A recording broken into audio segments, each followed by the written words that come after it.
This is A's Cast Live, your comprehensive look at the Oakland Athletics. Rooker, it's a fly ball to deep center. Robert going back at the track. He will turn and watch it fly. And 29 other MLB clubs. Adolis Garcia sends on the other way. That sends Carroll back. He's at the wall. And the legend grows. Ronald Acuna, another milestone in a truly historic season. Julio with an absolute nuke out to left field. It's Glaber Day. And like a good Glaber, Torres is there. Join us as we take you inside the baseball universe. From humidors to Stuff Plus to walk-off dingers, we have you covered. Spend your afternoon with us, only on A's Cast Live. Here's Chris Townsend. Welcome to another edition of A's Cast Live from the field. It's going to be a great show. We've got the doctor, not Julius the Dr. Irving, but the pitching doctor. Scott Emerson is going to join us. We'll have hot takes with Johnny D and the Commander coming up at 4:30. Right after BP, Brent Rooker is going to stop by. We haven't talked to Rook in a long time. Is there anybody hotter than this guy right now? Maybe Law Dog, but I mean, those two guys are really fun to watch over the last 6 weeks for sure. No doubt about it. So Brent Rooker will be here after BP, and then Chad Pinder. Chad Pinder, it was Alumni Sunday. We were able to talk to Chad, such a great guy, and the new journey for him now that baseball is over. We'll talk about his journey, and he's doing something really special. He's helping young kids, high school guys going into college, working on mental health with baseball players. And it's really fascinating. And to talk about his time, when 2017 happened, which then led to one of the runs we talk about all the time with the A's in 2018, 19, and 20 when the A's went to the playoffs. Chad Pinder, and you'd know this being in the clubhouse with him, we always knew Marcus Semien was the leader really on the field by his work ethic. Matt Chapman was kind of the big bravado guy, but inside that locker room, kind of sneaky, the leader was Chad Pinder. Yeah, I mean, Chad could, if anybody could handle Chappie a little bit, it was Pin. But, those three people were amazing baseball people for us, and they created an amazing culture for us. And, I can't say, how awesome it was to be around those guys. We want to start the show today with some bad news. Billy Beane, not our Billy Beane here with the A's, but the longtime outfielder, Billy Beane, his recent role as Major League Baseball's Senior Vice President of Diversity, Equity, and Inclusion has passed away at the age of 60, had leukemia. None of us knew. I was very fortunate. I grew up watching him play in San Diego. I got two different chances to interview him and also to talk about Billy Beane, our Billy Beane with an E, about him. They knew each other well. And he was such a he was such a good man. And his story, one of just two men to come out as gay, Major League Baseball. We know about Glenn Burke, and we celebrate Glenn Burke being from Oakland and with our Pride Day and Pride Month here with the Athletics. We've talked so much about Glenn Burke, but doing those two interviews and really getting to know Billy Beane, just what he went through, because he was such a tremendous athlete, got to the big leagues at 22 years old, had 4 hits in his first game, truly had all of this talent, and everybody knew he had this talent, but there was always this side of him that people didn't know about that really kind of, you could say, held back his career. And it wasn't until he was in his 30s, and there's a documentary out right now, and I think they're going to show some of it on MLB Network, to where he was at a funeral, and this woman talked about her son who was picked on and later killed by some kids because he was gay. And she said, hey, this is your chance and opportunity to help people like my son. And it was then that Billy Beane would come out, and, of course, his great work that he's done in our game. It's just so sad that someone who was such a pioneer and such a loving guy, cared so much about the game of baseball, everybody that he played with, whether it was Tigers, Padres, Dodgers, talking about what a great teammate, what a good guy he was, and sad at the age of 60, just far too young. Yeah, way too young. It's unfortunate. And you go back to, Chad Pinder and the mental health stuff right there. Yes. People don't know what's going on inside people throughout the course of the season. Last year we had Trevor May take a little a break during the season, as our organization did a great job in helping him. And you never know what's going on through the players' minds and the coaches' minds throughout the course of the season. It's a pressure-filled lifestyle, that's for sure. I believe they've done a really good job this year in Paris at the Olympics, NBC, really showing some of the hard journeys of some of the athletes who things that they have done in the last X amount of years to overcome certain things, hurdles to get where they are in Paris now. Something that we really don't talk about a lot in our sports and really in all of our sports, right? Because in my time working in the NFL or being around the NBA, the same thing can be in hockey or any sports.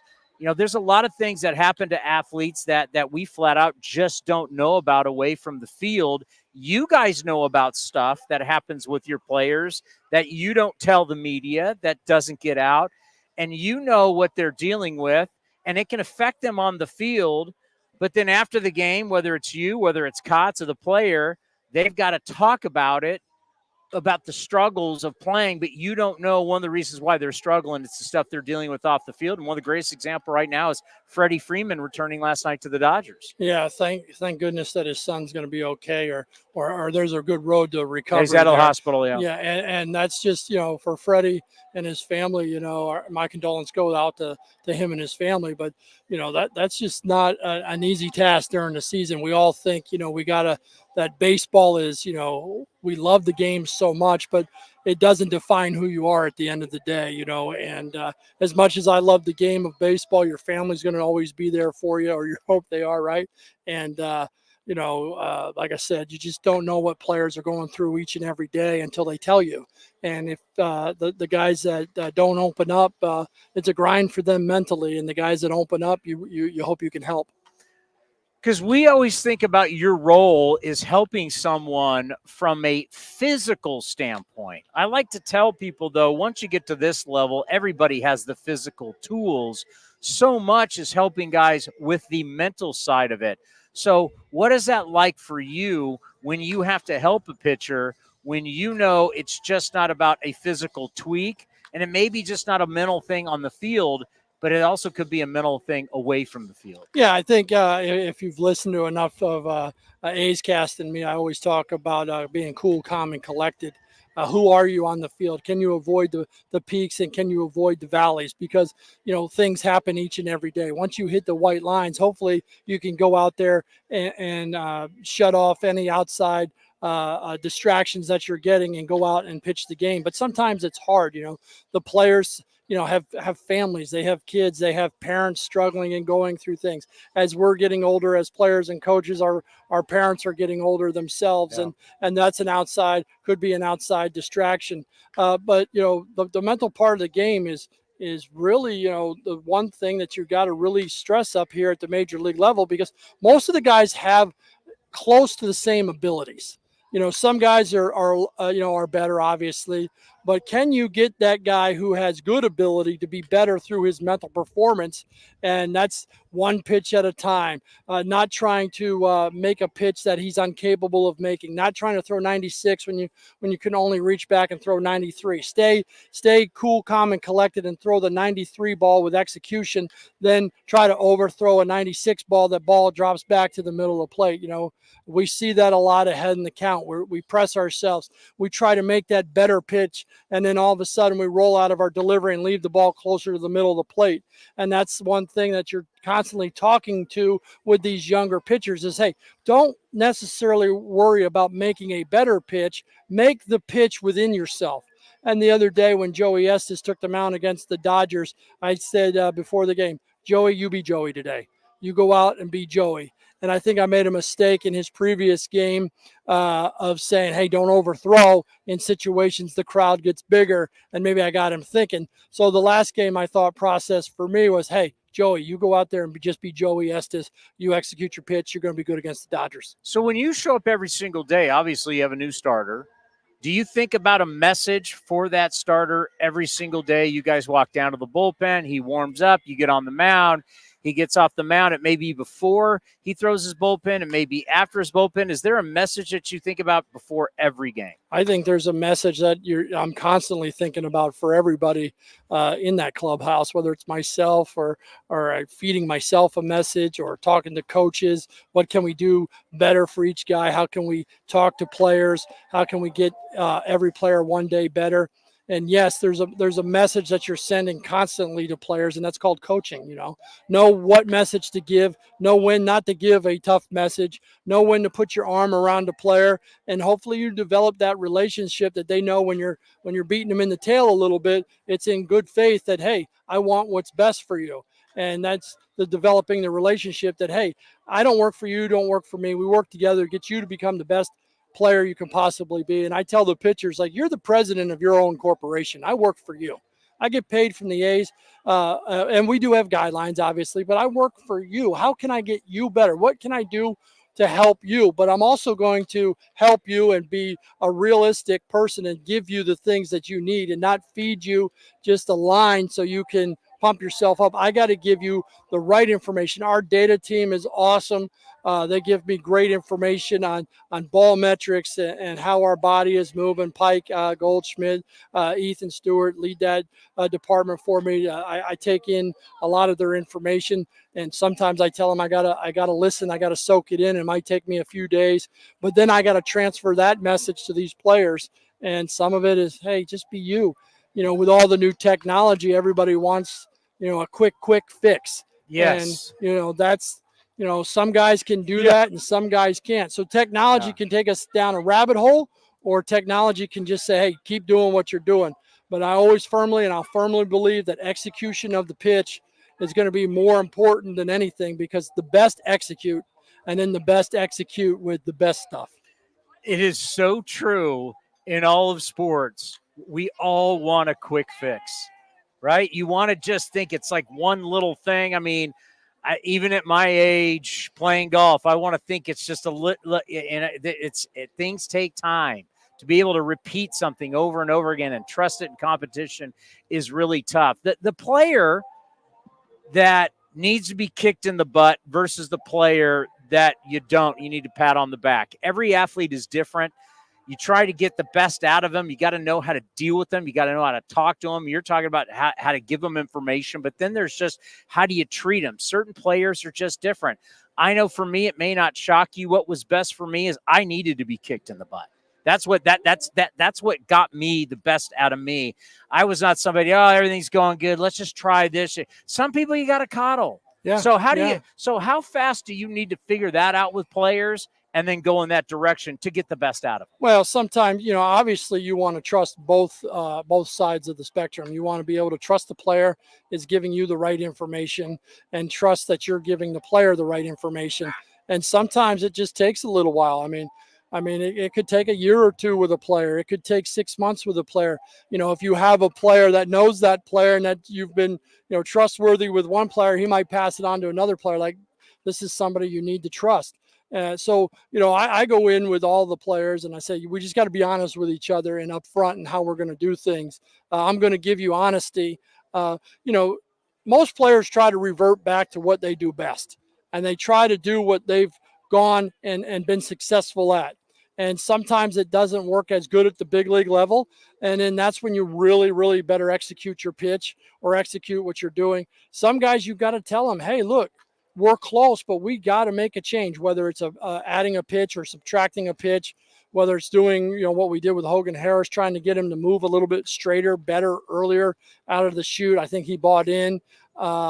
And I think he's feeling real good about that. And some of our other players and the things that we've done, changed some arsenals around and really used our data team to show them as well. You got to have the answer. You got to have the why. Why are we doing this? We're not just doing this to make this up. We're doing this because we have proven thoughts and proven theories that lead us to success. And that's where we're really trying to get all our players, right, is to have the best success they can possibly have. Your subconscious plays a big part, and it does in sports, because no matter what your intentions are, the human brain, when you're in whatever movement you're doing, the human brain always reverts back to what it thinks is best for your body. Your body always wants to return to balance.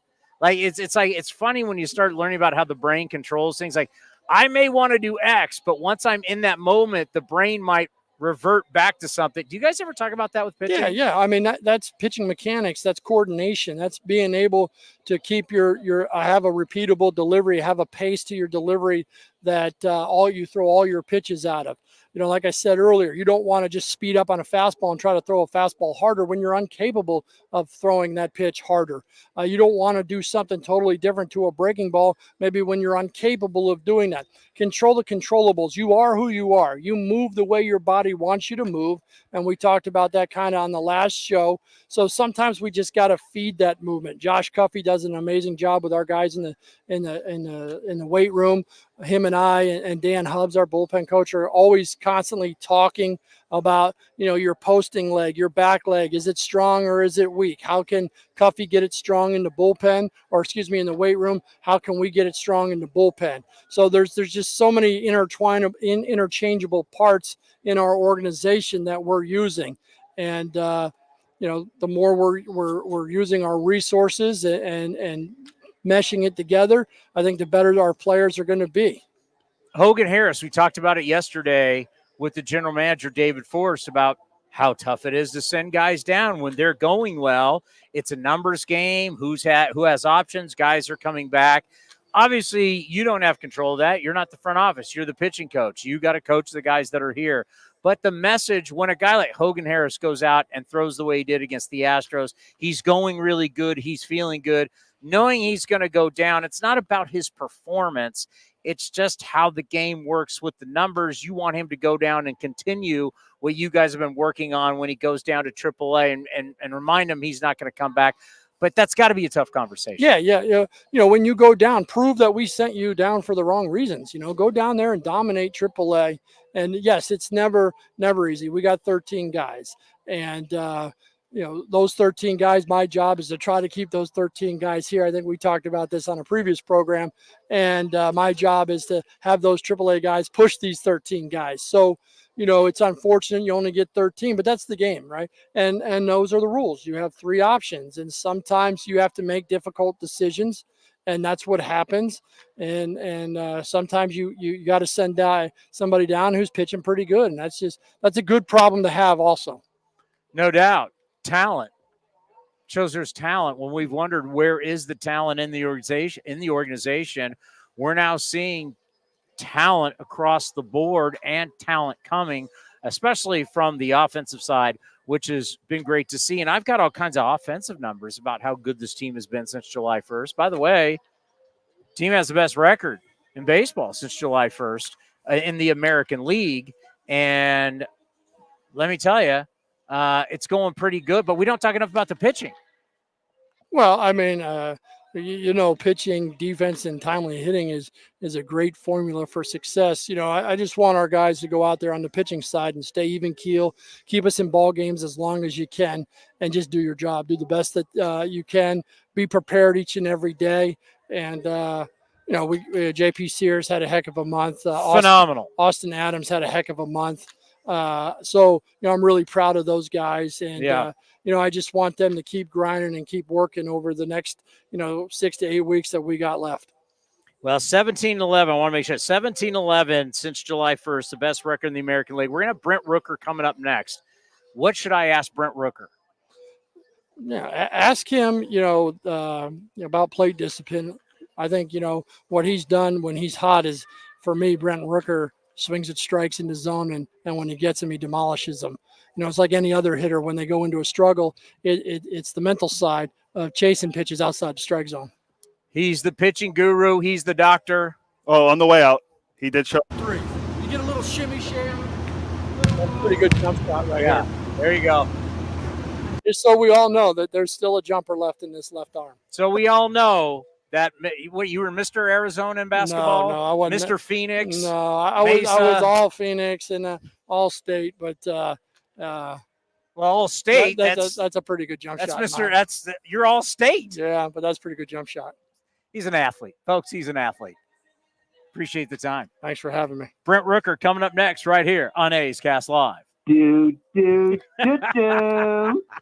If you haven't been to the Chicken Pie Shop in Walnut Creek, what are you waiting for? You're going to love the new menu, and it's a great place to watch all the pennant race action and the upcoming NFL and college football seasons. Come taste their world-famous chicken pie that has been served in Southern California for 86 years. Spacious indoor and outdoor dining, perfect for your next corporate party or birthday celebration. Don't forget free parking. For more information, go to chickenpieshopwc.com. That's chickenpieshopwc.com. Where does one community end and the next begin? Across the railroad tracks? On the other side of the river? Is it between the east side and the west side? At Comerica Bank, we believe it's all one community, and we're all part of it. That's why Comerica has invested over $20 million for affordable housing, financial education, and workforce development in lower-income communities. Because when we raise expectations for everyone, we all rise. Member FDIC, Equal Opportunity Lender.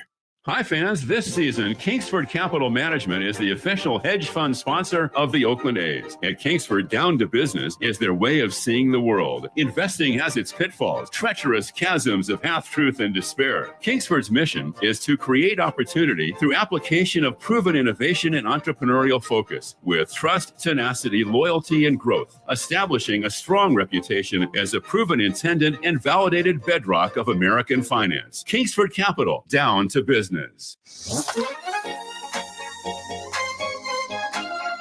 A's Cast Live continues from Rickey Henderson Field. Here's Chris Townsend. Well, it's great to have you on the program. Brent Rooker here with us. Obviously, things are going phenomenal for you, but I know you're really a team guy. The way the team has played, what has that meant to you?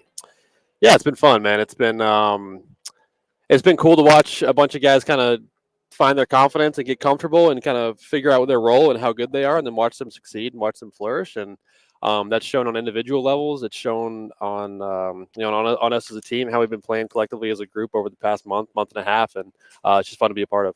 At some point, guys got to start stepping up and getting some leadership roles, right?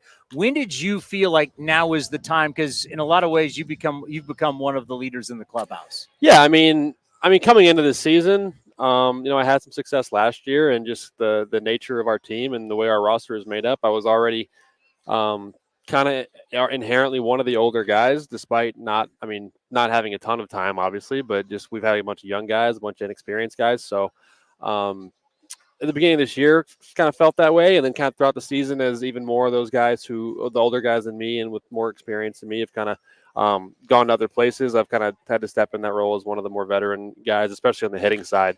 And it's something I've enjoyed, and I like talking to younger guys about my experience and how I've improved, how I've gotten better, the type of work it takes, and just trying to help them out any way I can. It's really been like the evolution of this team. It's been so fun to watch, because we knew down in spring training that you guys were going to be better. Obviously, September, the end of May, and what we saw in June wasn't going so hot. But since July 1st, you're tied for – actually, now I think you have the best record in the American League since July 1st.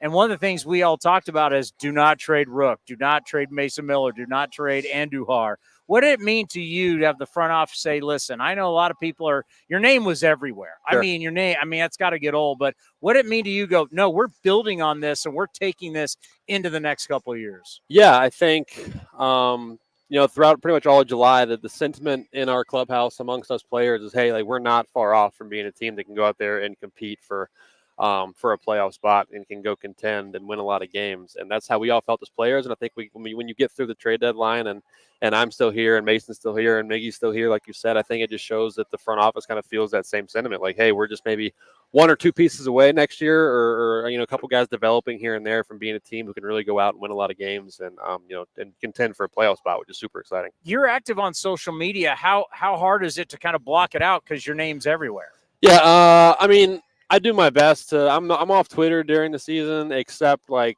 golf major championship weekends. I get back on it because that's kind of how I follow it, because we can never watch. Yeah. So that's kind of really the only time that I'm on Twitter during the season. So it's a little easier to block out, and then obviously off season I get a little more active. But still, even the MLB Network coverage and all that stuff obviously exists. So you're generally aware that your name is being thrown around in certain scenarios, and communicate as best we can. Obviously, with my agent, with David, kind of getting a feel of what's going on, and then kind of go from there. Did you watch the Olympic golf at all? Yeah, I watched a little bit of it. Fabulous. Yeah, it was good. Yeah, Scotty's something special. He's fun to watch. Yeah, it was a lot. It was great, and just to see, because it really shows you how there's great players all over the world to compete. Let's talk about approach. The one thing that stood out for me in the month of July, I mean, obviously, we've always known you've had the power. We've talked about that before. But to watch you hit 391, right? That's something that power hitters mostly don't do. What has been the big difference for you? Less strikeouts, more contact, but just making a lot more contact to hit 391. Yeah, I think it was probably midway through June. I was sitting down with Bushy in the cage one day, and he just kind of looked at me and said, "I'm going to ask you a question. Like, do you think that you are a power hitter, or do you think you're a good hitter with power?" And I kind of thought about that a little bit, and he said, "Those are two pretty different things. And to me, you are a good hitter who happens to have power. So I want you to change your focus a little bit and just go out there, focus on good at bats, focus on trying to get hits instead of trying to hit home runs, and then trust that you're strong enough, you have enough bat speed, and you have enough leverage and lift the ball enough that the home runs are going to come as long as we take good approaches and have good at bats and go out there focusing on just trying to get hits. And that varies pitcher to pitcher, right? There's some guys you go out there and you're like, I don't think I can slug against this guy. For whatever reason his stuff doesn't match up with what I'm doing. I don't see him super great, so I'm going to go out there. I'm just going to try to slap something, try to hit a single, try to work a walk, do something. And there's some guys out there that you see really well, and you can go, try to drive the ball in a gap or over a fence and be a little bit more aggressive with it. So just having those type of approaches, being able to change what I'm trying to do at the plate based on who's on the mound, based on the situation, based on how I'm feeling, has been a big, not a huge change, but just a big improvement for me. I feel like I'm doing a better job of that than I did last year. That is an outstanding question. Who have you always been? Are you just a guy that hits the ball at the ballpark, or are you actually a good hitter? And if you look at your track record, obviously what you did not only in your amateur career, especially coming out of college, I mean, yeah, that's who you are. You weren't just hit a home run or strikeout guy. Right. Yeah. It was a high average in college. It was, a 260 to 280 guy in the minor leagues. So that's always been in there. And then the power. So it's just been a change of focus a little bit. I feel like I'm just becoming, and that's a cliche term, whatever, but I'm becoming a more professional hitter. I'm a more professional hitter than I was last year. And I think that's been fun for me to kind of see that development within myself. Does it also help you to teach the younger guys, and that helps your game? Yeah, I think so. I think I had one of my coaches in college, Nick Mingione, who's now the head coach at Kentucky, doing a really good job there. He would always, and my John Cohen would always say it too, but they would both always say, teaching is just learning at a higher level. So that's something that's always kind of stuck with me. And when I'm forced to explain something to somebody else, it makes me learn that subject even better, whether it's approach, whether it's swing, whether it's thought process in the box, whatever it is. But when I'm explaining something, you can't thoroughly explain something without adequately understanding it. So I think that's kind of that phrase, teaching is just learning at a higher level, has always stuck with me, and I think it's pretty true. Something that also needs to be said is the fact that you're doing this as a primary DH. You've dealt with some right arm issues. You're used to playing in the field, which, if things aren't going well offensively, you can contribute in the outfield. Taking to the just DHing right now for now, what has been the key? Because a lot of guys struggle with that. Yeah, I've developed a routine, and it consists of a lot of pacing, just kind of walking around between the bats. Yeah, just making sure I'm not. I'm a naturally pretty high-strung, nervous person when it comes to the game. So sitting still is not something I do well, especially mid-game. So for people who pay attention, you'll see a lot of me walking up the stairs to the weight room, pacing around there, coming back down, just making sure I'm staying moving. But it's something you get used to. It's a routine you develop to try to stay locked in and then make sure your body stays loose as well. All right, let's end on this. What are your expectations for this team, the young guys who are starting to blossom the rest of the way here? I think the ultimate goal is just on September 29th, September 30th, whatever that last day is, that, we're a better team right now than we were on April 1st. And our goal is to be a better team on September 30th than we are right now. And I think if we do that, the individual development will continue. The team development will continue, and we'll take a lot of momentum into next year, next spring, ready to do some big things next year. It's been a lot of fun to watch. Congratulations. Stay hot, keep it rolling, and win a lot more games, and it really propels you into what we're going to see next year. That's right. Appreciate it. Thank you, guys. Brent Rooker right here on A's Cast Live. Hey, Oakland A's fans, step up to the plate with Xfinity Internet. Get the fastest speeds and low-lag streaming for an incredible viewing experience that knocks it out of the park. And you'll have a consistent connection with reduced buffering and freezing, so you can stay in all the action inning after inning. When it's game time, make sure to catch it all with internet that's powerful and reliable. Stream sports from the best seat in the house with Xfinity, because it's only live once. Actual speeds vary and not guaranteed. Many factors affect speed. For factors affecting speed, visit xfinity.com/network management. Where does one community end and the next begin? Across the railroad tracks? On the other side of the river? Is it between the east side and the west side? At Comerica Bank, we believe it's all one community, and we're all part of it. That's why Comerica has invested over $20 million for affordable housing, financial education, and workforce development in lower-income communities. Because when we raise expectations for everyone, we all rise. Member FDIC, Equal Opportunity Lender. This is the place where you can dance like nobody's watching, win like nobody's business, and get away like you mean it. So what are you waiting for? Come join the party. Take that evening out and make it a night you'll never forget. This kind of action can't be beat. This is Chris Townsend, and it is summertime. You want to look your best, and I can't tell you how excited I am. Commander Cody, we've got our new shipment from Link Soul, all the summer gear. So whether you're playing golf or you're going out for dinner, you're hanging out with your buddies, or you're going to the beach, go see our friends at linksoul.com. And right now they have an offer where you can get 20% off. Go to linksoul.com. Remember, in the big leagues, look good, play good. Hi, fans. This season, Kingsford Capital Management is the official hedge fund sponsor of the Oakland A's. At Kingsford, down to business is their way of seeing the world. Investing has its pitfalls, treacherous chasms of half-truth and despair. Kingsford's mission is to create opportunity through application of proven innovation and entrepreneurial focus with trust, tenacity, loyalty, and growth, establishing a strong reputation as a proven intended and validated bedrock of American finance. Kingsford Capital, down to business. With the sunshine returning, it's time for golf, and more golf at Cinnabar Hills Golf Club.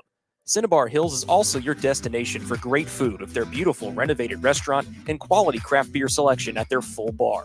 Featuring a grass driving range and 27 championship caliber holes, Cinnabar Hills Golf Club is the best public course in the Bay Area. For more information, go to cinnabarhills.com. That's cinnabarhills.com. Ever wondered what a 30-foot tall pistachio looks like? A giant redwood or Big Sur? Chevron with Techron will be there to help you see them and tons of other places you have to see to believe. Because with unbeatable mileage and a clean engine, cars feel great. So next time you want to fill up on a little adventure, an awkward family photo, or a new commute to work, make sure to fill up at Chevron's along the way. Your car and your memories will thank you. Chevron with Techron, fueled by possibility. If you're looking for a new mattress, Nest Bedding has you covered. Sleep on the same mattress Hall of Famer Ricky Henderson sleeps on. Nest Bedding is the #1 brand of online mattresses and the Bay Area's favorite mattress store. Take home the Easy Breather pillow. The New York Times calls it their #1 pick. You can navigate their easy-to-use website, nestbedding.com. That's nestbedding.com. Green and gold fans, use the coupon code Oakland, and you'll get 10% off your entire order. Nest Bedding. Love where you sleep. You're listening to A's Cast Live. Here's Chris Townsend. Well, it is Tuesday, which means it's a hot take Tuesday. Yes, it is. You got something hot today? I got something pretty hot, but it's going to be a long-term take, so we won't be able to prove it within 5 or 6 years when we're going to have to prove it. It's not a 1 year take. It's a long-term take. Something different. Mix it up. So we're not going to be able to validate this thing until we're in the great state of Nevada. But you know what? You and I are friends for life. Me and Cody are friends for life, so we'll be able to rub it in if we get it right or wrong. It's fine. It'll work. 5 years from now on A's Cast Live, we will decide whether this take was her. All right, let's go. Everyone. Every once in a while, you hear a really good sports hot take. I don't think we're seeing Juan Soto for 5-6 guys. I'm predicting we will not see one blazing hot big trade. Paul Skeens will pitch in the Major League Baseball All-Star Game this season. The Astros will go 17-8 in the month of June, which will propel them to a top, pretty close to a top the AL West. Then you hear some really bad hot takes. Brent Rooker will win the 2024 Home Run Derby. I'm calling it now. There will be a collapse in Milwaukee, and the Chicago Cubs will catch them. I'm saying Tyler Anderson will be traded to an AL East contender. Well, on A's Cast Live, all takes are hot takes. It's time for Hot Takes Tuesday with Chris Townsend, only on A's Cast Live. What are you pointing at? Looks like the item of the game is still the same one as yesterday. The pull-up I thought you really liked. Yeah, hey, by the way, folks, the item of the game, if you're coming out to the game today, is a sweet, what we call it, a quarter zip. Quarter zip Nike Dry Fit. I bought it yesterday. All right, I'm not gonna hate on the colors. It's just sometimes there's only so much you can do with our colors, right? Right. Like gold, call it yellow. I don't wear a lot of gold yellow. Green only goes with certain other colors. So sometimes your wardrobe only goes with X amount of shorts and pants. This quarter zip item of the game is gray, and it has the diamond with it's the gold. The diamond, like a baseball diamond, is gold, and then the A's green, but it is in gray with the white Nike. It kind of goes jeans. It goes with anything. Yeah. I saw it last night. You showed me. Yeah, which I was telling Commander, I'm like, for us, when we're out here, normally we don't need, but when you start thinking about fantasy camp, spring training, there's times when, you need. Sure, get a little crisp in the morning. Sure. Yeah. Of course. Yeah. So I like it. Yeah. I might be down in the old merch shop tonight making a Towny purchase. I respect it. It's good looking. Pretty good deal down there, it's too. Good looking. Yeah, for sure. Yep. How are you, by the way? I'm doing great. Yeah. Everything's good, man. Yeah, everything's good. I got my daughters coming out tonight. Nice. Going to college in 14 days. Moving her out to Colorado Boulder. So our daughters, I have 2, he has 1, are moving into college on the exact same day. August 20th. I know. Crazy. They're crazy? gone. They're gone. Our little girls are gone. They're gone. They're going to be in college. Heartbreaking. It is, but good for them. And we just have to realize that it's time to grow. It is. And part of that growth are things we don't love. I know. Because we did them too. I know. But they're going to do it. I know. And there's nothing I can do about it. And I can't help them because I did it. I know. I'm just hoping they don't do all the stuff that I did. They won't. They won't. They no, won't. God, no. They won't. No. I hope not. No. But yeah, that's a reality. It's like you just got to let the butterflies go. It is. The beautiful thing about life, it's like you just can't not picture them when they're 3 and 4 years old. You still look at them as they're 3 and 4, and then they grow, and then they're adults. It's like it's just insane. No more Disney princess stuff. I know. Ugh, kills me. But sad. But they'll go on and they'll enjoy college, and that's part of life. So and you and I will be here. Yep. All righty. What is? Oh, first, who's going first? So we got 2 that aren't here. Well, one, Patrick's sitting right there, but I'll give you his. Yeah. Patrick's hot take was the Atlanta Braves won't reach the postseason. What? Wait, what? Whoa. That could be an extreme hot take. Bravos right now are in second place. They're only back 5.5. Philly's collapsing. Philly has the second worst record in the last couple of weeks. But the wild card standings are very close, too. And they're in first place in the wild card. But about how much, though? It's not big. Well, just Diamondbacks. The Mets are a game and a half back of the Padres. So it goes Braves, D-backs, Padres. Mets are a game and a half back. And I want to just let everybody know, because Johnny and you and all you guys were like Rocky Balboa from the fighting city of Philadelphia, and you'd already crowned the Phillies. Did you know crown them? The Phillies have lost 14 of 19 since. Remember they swept the Dodgers? Yeah. It was like they've lost 14 of 19 since that time. Wow. Wasn't 2 of those 3 against the A's too? They are 5. We went in there. They're 5-14 record. A 263 winning percentage in that span is the worst in the National League. and their lead of 9.5 games has dropped to 5.5. Well, it makes it even hotter take for Patrick, right? I mean, that's a really Whoa, hot take. that's why. Yeah. Whoa. Yeah. He doesn't know I read the notes. No. He thought he could just throw that out there like everybody be like, oh, okay. I just have to explain that is a hot take. It is. It's a blazing hot take. I don't blazing hot take. I don't buy it, but it's a He hot take. didn't say division. He said they won't even be in the playoffs. They won't be in the postseason. The Braves will not be in the postseason. They're going to be in Cancun. I guess so. 1, 2, 3, Cancun. Thank you, Charles Barkley. That's a slide though. They'll have to go on a serious slide. They're 16-51 right now. That you're saying that pitching and that's a hot take. Well, and just think, Lopez is on the IL now. What just think about what a collapse. I saw that, but still, what a collapse. Yeah, that would be a big. They were the favorite. I mean, because Philly's always been the team that gets in the back door when you look at a wild card. Right. Right now, you're talking about the team that everybody picked to win the division. Yes. And by the way, we have boots on the ground. An A's employee was recently there and said how much everybody is down on Matt Olson in Atlanta. Really? Oh, they're booing him. Yeah.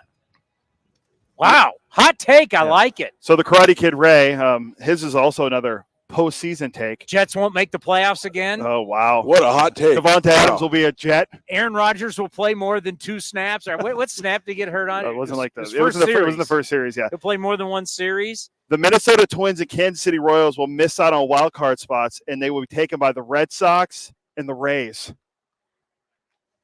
You're telling me Kansas City, who's had an unbelievable year, and now arguably the hottest teams. You have all these numbers out there right now about the hottest team since July this, July that, since the All-Star break. Yeah. Red Sox have been red hot. Yep, that's what he's saying. That's Rays? That's Rays, yeah. Wow. Interesting. Say that again. The Minnesota Twins and Kansas City Royals will miss out on wild card spots that will be taken by the Boston Red Sox and Tampa Bay Rays. That's what we call a heart take, as Johnny called about Paul Skeens. Ray being a former Rays employee. He can't. It's biography as we go on this program. Can we also just say it's another East Coast honk take? Obviously, the East Coast teams get in, and he craps on our Central brothers, the Royals and the Twins, the flyover states. Isn't that just typical, the arrogance of the East Coast, where they just everything in between the West Coast and the East Coast doesn't matter? We got these 2 East Coast guys right here. It's unbelievable. Yeah. Right.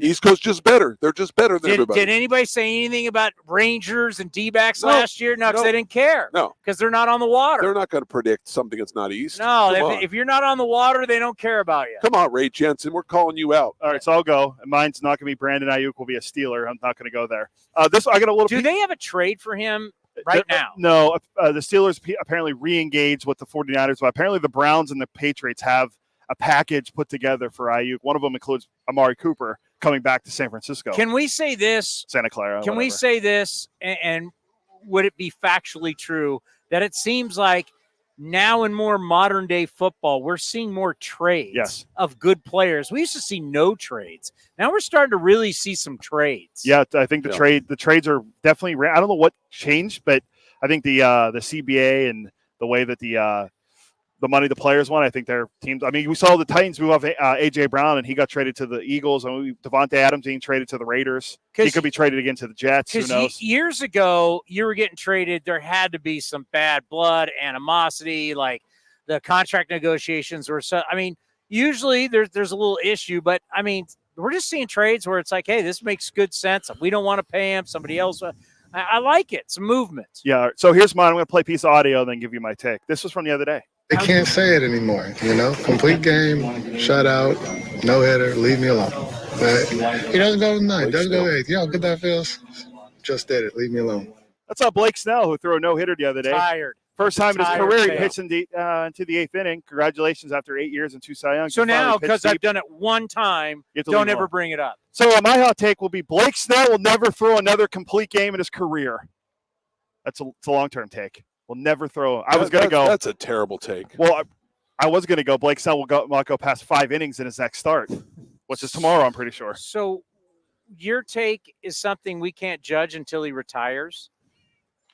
I mean, Johnny said his is a long-term take. Mine's a 5-year, 6-year take. But that could be Blake Snell's. Hey, you know what, though? There's no way, Commander. There's no way he doesn't have unless he gets his life. a lifelong injury. He's going to throw a complete game. That would be like my parents saying, you know what, Chris at some point is going to graduate from college. Yeah, it took some time. But hold on. You really want to wait that long? It took me a long time. No, I thought Snell pitched tonight. He does. He pitches tomorrow. Birdsong pitched tonight. I was going to say, look, they gave up 4 runs already, so it wasn't him, though. We know Chris at some point will get a degree. But if you go, going out on a limb, call me crazy. It took a while. It was all paid for. I got there. If you go by the law of averages, it only took him 8 years. So another 8 years, he might get another one. But 8 years from now, he'll be 39. You're the greatest. You're the greatest. All right, who's going next? We got a Spartan in the house. Ladies and gentlemen, he can't talk because he's a high-powered agent, but the great Mark O'Brien. You think about his playing career at San Jose State. You think about his coaching career. Went to endless World Series as a coach with the Stanford Cardinal. Coached at San Jose State also. Was also the head coach at Santa Clara. Helped build that ballpark they got at Santa Clara. I don't forget the great Mark O'Brien. He's now an agent of the Stars, a lot of players. He's not allowed as an agent to come on the show because Obi is phenomenal on camera and on the mic. He'd be great. The war stories we could tell. I just want to acknowledge he's walking by. And when greatness walks by A's Cast Live, we recognize Acknowledge it. Yep. That's a former teammate of mine. Hey, Obi, I went on a hot limb. My parents once said, hey, he will graduate. We don't know how long, but he will graduate. They're right. Did we ever have a timetable at San Jose State when we would get that piece of paper? I'll go back. Did I ever tell you the story? So 95 was my last year playing. And then the NCAA had this thing because they were having a problem with a lot of athletes who would play and then leave and not graduate. So they were extending scholarships. So I'll put in for it. So I got extended 2 more years of scholarship. So my last year, 97, I was already starting working at KMBR when I was graduating from college. Wow. So it was like my last year. I had 2 classes. I had a just job. Loving it. It was like the greatest thing ever. Yeah. So when my kids always go, how long did it take you to graduate? I go, wow, that's not really fair. Because I was able to. Can you be more specific? The last couple of years, I was cruising. But you know what? Your parents are right when they said you're going to graduate at some point. So Yeah. give them credit. They said I'd graduate. Yep. They just didn't put a year on Yep. it. The item of the game, the quarter zip. Yeah, I got to go get one. That's a good call. Yep. All right, Johnny, what do you got? There is something special going on in Boston, Massachusetts right now. There is a guy who did something that's never been done since 1901. Tom Brady's going to come back and play for the Patriots? No. That would be a hot take. That'd be a really hot take. But no. All right. Brandon Ayuk will be a Patriot. There is a guy that did something that hasn't been done since 1901, the modern era. He played 60 games at shortstop, 60 games in center field. His name is Cedon Rafaela. We fell in love with him here. I loved him. Rafaela, within the next 5 years, will win an American League Most Valuable Player Award. Rafaela will win an MVP in the AL within 5 years. Yep. I said it. You mean the most valuable player award? In the American League, yes. Yes. Are you kidding me, bro? The MVP? Yes. Yep. I know Aaron Judge. I get it. He will win an MVP of the league. That's the top player voted on by the Baseball Writers Association. Yep. Watch.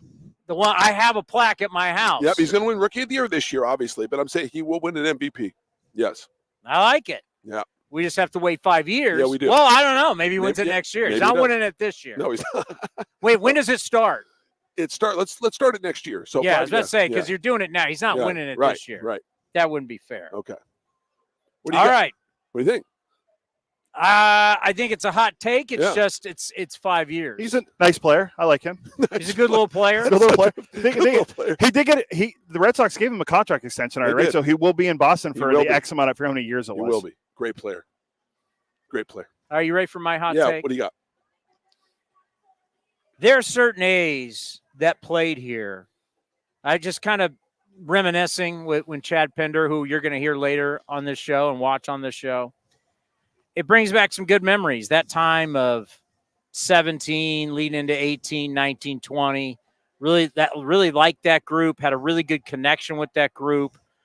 And whenever I get to see them, it's really kind of cool because now when they come back and, because players always with us, even though we are A's employees, there's got to be a little bit of a. Sure. But when they come back, they really open up, right? Mm-hmm. Hey, how you doing? Great to see you. Always appreciate it, right? They kind of tell you how much they appreciate what we do for them, right? So I just reminiscing, and one of my favorites during that time, no question, was Sean Manaea. Sean Manaea was so thoughtful. He was real. He's such good people. Yeah. I remember when he got traded. Cody, were you in the clubhouse with me when he got traded? No, I was there, but it was just you in the clubhouse. I think it was Dalton Jeffries I was interviewing, and Sean Manaea got traded. And Sean Manaea came in. It's the most bizarre thing you've ever seen because he was supposed to start that day against the San Diego Padres and Bob Melvin. Melvin's now moved on. Mm-hmm. And the Padres, it was Melvin's first time back at Hohokam Stadium. And Sean Manaea was supposed to start for the A's that day in spring training. He gets traded, and he pitches against the A's at Hohokam. That all happened that day. Yeah. It's crazy. It's like you can't make this up. Yeah. The starting pitcher for the A's gets traded that day and now pitches for the Padres against the A's. Wow. Sean Manaea is out on the mound with his green glove and green shoes in the Padre Brown. It was crazy. That's wild. Yeah. It was crazy. Yeah. He walked in, and when he walked in, he had tears in his eyes. And I remember he went up. Who did he hug? And they were both crying. I remember Sean Murphy came over. I mean, it was tough. Yeah. It was a really, really tough day. And one of the coolest things ever was I went into the Padres clubhouse there at Hohokam, and he did an interview with me. A lot of guys could have blown it off because he was really emotional. Yeah. He did an interview with me. He knew I wanted to do an interview. So after he did his start and everything, he went back to the bullpen, threw some more pitches, came, and he did the interview with me. He cried during the interview. Wow. I have a special connection to Sean Manaea. Yeah. I love him. I think he's such a good guy. I know he's now married, but, his wife, I believe she still works on the ambulance, and everything that he did during COVID and what he donated his time and his money. He's just really, really good people. So with that said, Sean Manaea last night absolutely dominated St. Louis. They're on that was a makeup crazy game where they flew in to play one game and then off to Denver. 7 shutout innings. If you look at his last start on July 30th, he went out and absolutely dealt another 7 innings where he was just dominant. So you're looking, Sean Manaea is on a heater. Yeah.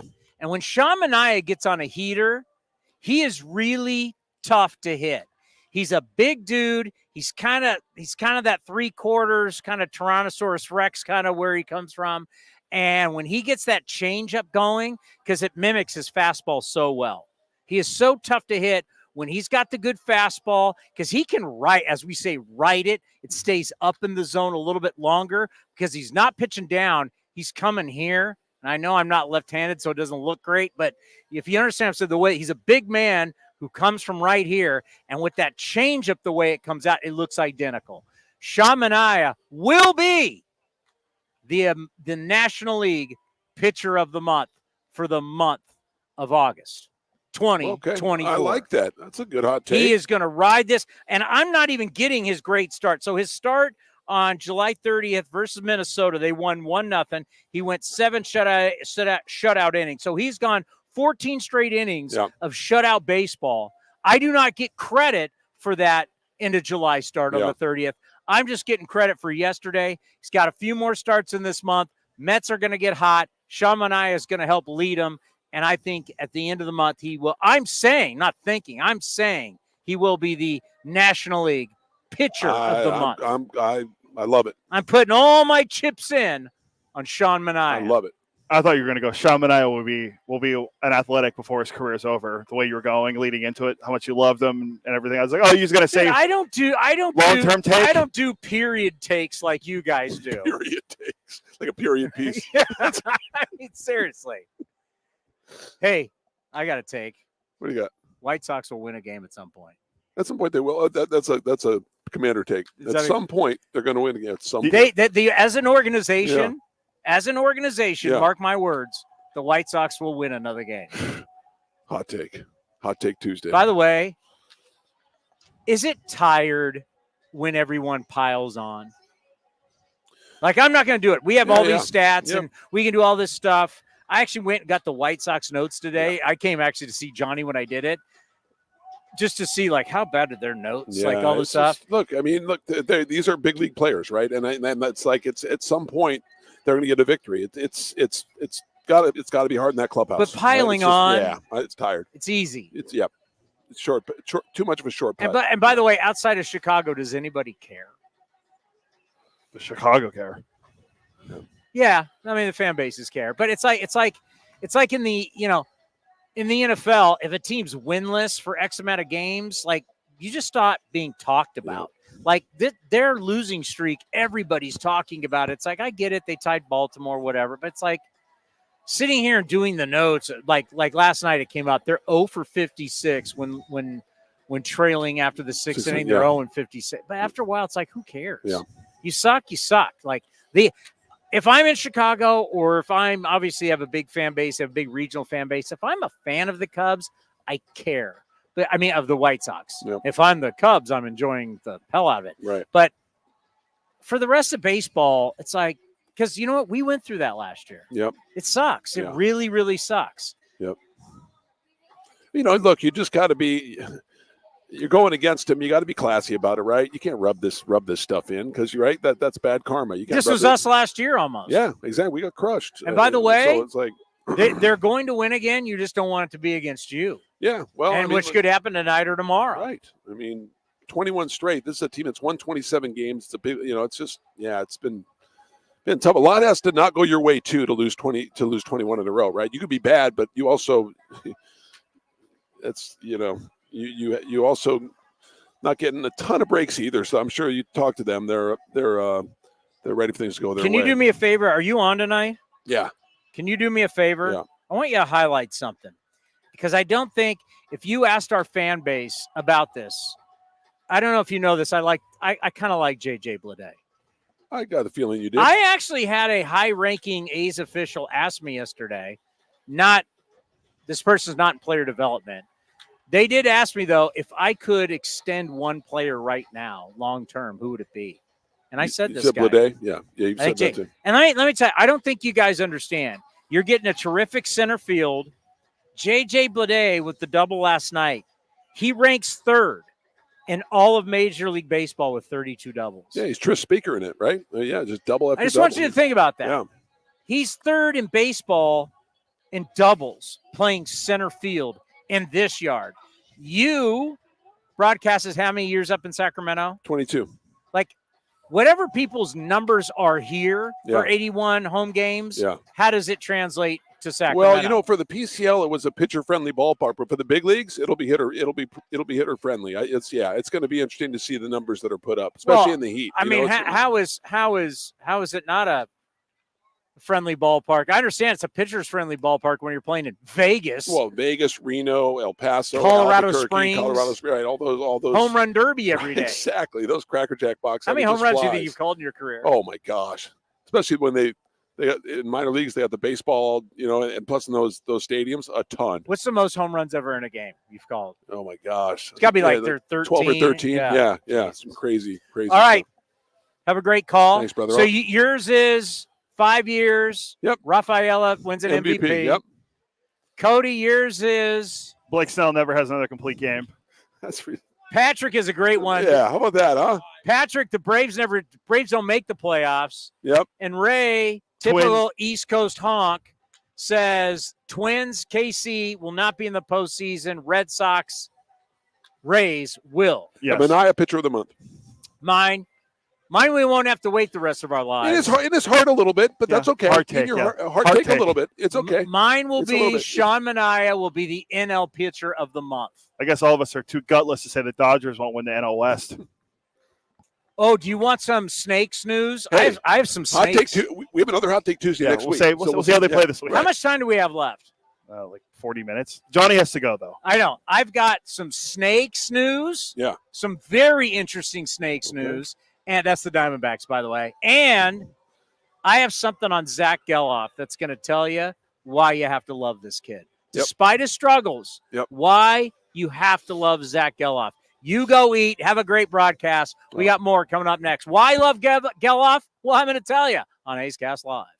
Where does one community end and the next begin? Across the railroad tracks? On the other side of the river? Is it between the east side and the west side? At Comerica Bank, we believe it's all one community, and we're all part of it. That's why Comerica has invested over $20 million for affordable housing, financial education, and workforce development in lower-income communities. Because when we raise expectations for everyone, we all rise. Member FDIC, Equal Opportunity Lender. Being a Chevron car these days has been quite the adventure. Miami to Seattle, ocean to ocean. I've stopped at so many states and collected so many bumper stickers. Sometimes I feel like a moving passport book. It's just so great what I can do with Chevron with Techron, because it gives me unbeatable mileage and keeps my engine clean. Plus, there are so many Chevrons along the way. Now the only thing I'm worried about is where to go next and where to put all my new bumper stickers. Chevron with Techron, fueled by possibility. If you haven't been to the Chicken Pie Shop in Walnut Creek, what are you waiting for? You're going to love the new menu, and it's a great place to watch all the pennant race action and the upcoming NFL and college football seasons. Come taste their world-famous chicken pie that has been served in Southern California for 86 years. Spacious indoor and outdoor dining, perfect for your next corporate party or birthday celebration. Don't forget free parking.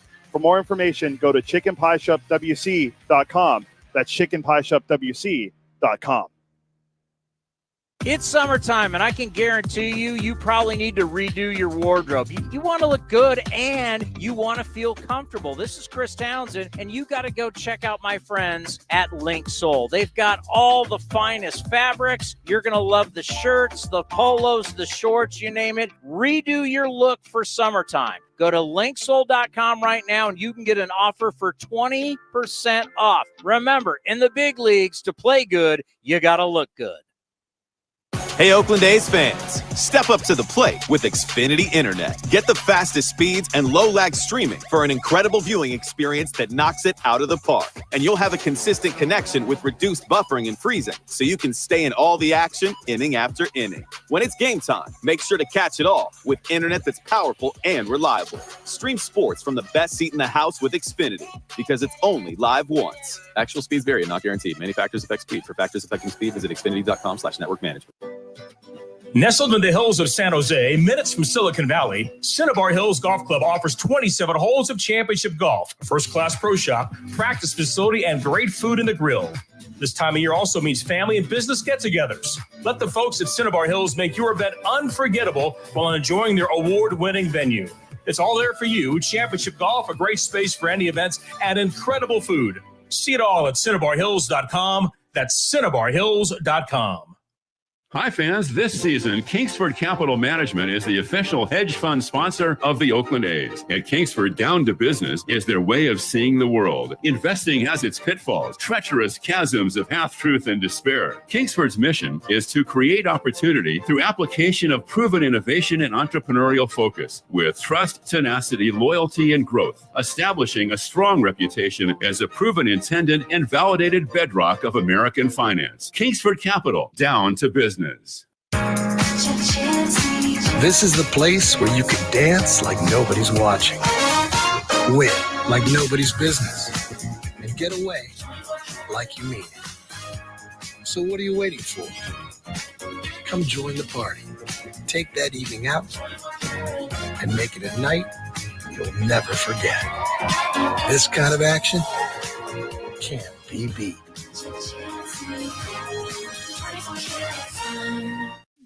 If you're looking for a new mattress, Nest Bedding has you covered. Sleep on the same mattress Hall of Famer Ricky Henderson sleeps on. Nest Bedding is the #1 brand of online mattresses and the Bay Area's favorite mattress store. Take home the Easy Breather pillow. The New York Times calls it their #1 pick. You can navigate their easy-to-use website, nestbedding.com. That's nestbedding.com. Green and Gold fans, use the coupon code Oakland and you get 10% off your entire order. Nest Bedding, love where you sleep. Looking to stay up to date on all things A's? Head over to athletics.com/A'scast. That's athletics.com/A'scast to listen to A's baseball in full 24/7 coverage of the A's, only on A's Cast. With a single click, you can stream great shows, live pre- and post-game coverage, and of course, all the great action of the A's this season. Head to athletics.com/A'scast today.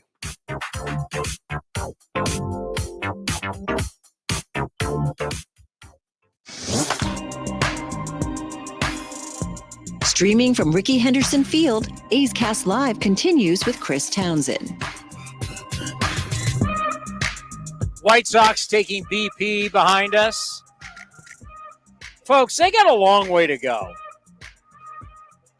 Because everybody wants to talk about the Philadelphia Phillies. That is not the record. I don't want to hear about modern-day record. The record, the real record for most losses in a year, and Michael did a great job finding this for us. It's finally in the MLB notes today. It's 1889. Let's not take that away from the great Louisville Colonels who lost 26 in a row. What about the great Chicago Cardinals who lost, 29 for longest North American? That's in the NFL for the merger, obviously. And let's give the due to the 1899 Cleveland Spiders who lost 24. Oh, we're bringing the Spiders back because they kept mentioning the Spiders with us last year. So the Spiders are now back in the news cycle. Yeah, Spiders have really been in the news cycle. You know, I love the idea of Cleveland becoming the Spiders because that would have been – can you imagine how cool the merch would have been for Spiders? Yeah. But the reason they didn't really want to go with the Cleveland Spiders is because of all that losing. Cleveland was like, I don't know if I want to go with that. Because the Guardians is lame. Sorry. Spiders would have been you could have had some you could have had this crazy looking spider. I mean, the merch would have been through the They're roof. the Guardians of the City. That's why they did it. Tom Hanks did the video. Yes, it was lame. You could have had the creepy spider. It would have been great. Because when I think of Cleveland, Ohio, I think Tom Hanks. Yeah, exactly. And he from Oakland Tech? Yeah, he's from Concord. All right, can you the Gelof? Yeah. All right. In everybody's career, there's going to be struggles. It's just a reality. And in baseball, adjustments are daily, weekly, monthly, yearly. You are always adjusting, and the league is always adjusting to you. From day one, all the way, if you're one of these lucky guys that gets to play 20-something years, and you're now 41, 42, 43, the league is always adjusting to you. And during those times in a sport where you play every single day, there's going to be times when you struggle, when it just doesn't go right. So many times there may be a little injury that goes with it or a major injury. There's something that's going on, and you're having trouble performing. That's when we really find out what kind of player you are. That's when we find out what kind of guy you are. That's when we find out what kind of teammate you are. And I saw something last night that probably a lot of people didn't see, and it tells me a lot about this player and his character. And that's Zack Gelof. He has struggled. There have been a lot of strikeouts. The league has adjusted. He's trying to adjust back. They're working on certain things with him. We know he's been banged up too. That's affected him. But how do you continue to help your team? How do you still affect the box score day in and day out? Eric Martins, the infield coach, gave him credit yesterday, talking about, you know what? He doesn't carry any offensive issues out defensively. He's still there playing his butt off defensively, ready to go. Now, behind me is a team that doesn't exemplify anything that I'm talking about. They have lost 21, and you watch them out here doing, you'd think they'd be out here taking extra ground balls. You'd think they'd be actually out here. They basically have 1, about 4 guys in the outfield, some guys taking BP, and that's it. You want to talk about an organization that has just quit. I don't see anything that they're working hard to get better at today. That's why I want to praise Zack Gelof, because what I saw last night in the 8th inning was a young man that still is fighting, and he's fighting for his teammates. And his teammates understand it, and they respect it. If I can see it all the way up there in the press box, his teammates can feel it. His manager can feel it. The other coaches can feel it. In the 8th inning, Zack Gelof, the game is 4-1. In the 8th inning, he steps up to the plate. He leads off the game, and this is what happens. He leads off the inning. It's the bottom of the 8th, and this is what happens. Here's a 3-1 on the way to Zack. And inside he walks, so leadoff man is on. He is looking for a little more of a cushion here in this bottom of the 8th, and that'll bring up Darryl Hernandez. Runner going, and the pitch taken high, throw to second base, and the tag, and the ball gets away from the second baseman, Sosa. All right. Can you keep it going? Right. Did you just pause it? Okay. So he walks. Now, how is he going to affect the game? How can I contribute? What can I do offensively? And this is the stolen base. And Gelof has a steal. Sheets his ankle. Okay. So he has stolen second base, takes the ball in the ribs. The throw goes into his ribs, and that hurts. Now we'd have a fly ball to right field. Angling toward the line. He has room. Fair territory, makes the catch. Gelof tagging, going to third, the throw and the tag, and he's going to be, and he beat the tag by the third baseman, Miguel Vargas. All right. So now the throw beats him as he's tagging on the fly to right, slides on the inside of the bag, pops up and avoids being tagged. So Gelof walks, steals second, moves up to third on a heads-up play. And as Ken Korak said, looking for some extra cushion. Extra runs help, obviously. You don't have Mason Miller, so every run you can get for the ending of the game is going to help. How would he score? This is how he'd score. The 1-2 pitch, and swung on a miss, pitch in the dirt, and Lee holds the runner at third, throws to first for the out. They come back to the plate, and the ball gets away from Lee, and Gelof scores the run, and the A's lead 5-1. Great job of alert base running by Zack Gelof. That run right there tells me everything I need to know about Zack Gelof and what's in that kid's spirit, what's in this kid's heart. He's doing everything he can to help win a game. And he's not doing a whole lot of it with his bat right now, and he understands that, and the coaches understand that. He walks, he steals second, he takes third on not a sac fly, but he takes third on a fly ball to right, and then he scores on a strikeout, a heads-up play. He did it with his legs. He did it with his instincts. He's not somebody who's moping. He's not somebody that's not working hard. He's uber talented. We know that. But that's what makes me love a kid like Zack Gelof, because we see a lot of guys. Case in point, let me step out of the way. Do you see all the White Sox taking infield today? Do you see all the White Sox working on fundamentals? Does anybody see that? No, you don't see it because they're not. There's no one in the infield right now. Haven't watched one person take ground balls. You've lost 21 straight games. You don't have one person taking ground balls. I haven't seen any fundamental work. You know who I saw out here working with Eric Martins on his defense today? Zack Gelof. Zack Gelof has done more work today than I've seen from any White Sox player. That tells me everything that I need to know about Zack Gelof. He is so impressive. I wanted to highlight that for you in case you didn't watch the game last night, you didn't listen to the game on A's Cast. He hasn't given up. The kid is a gamer. And I still believe in him.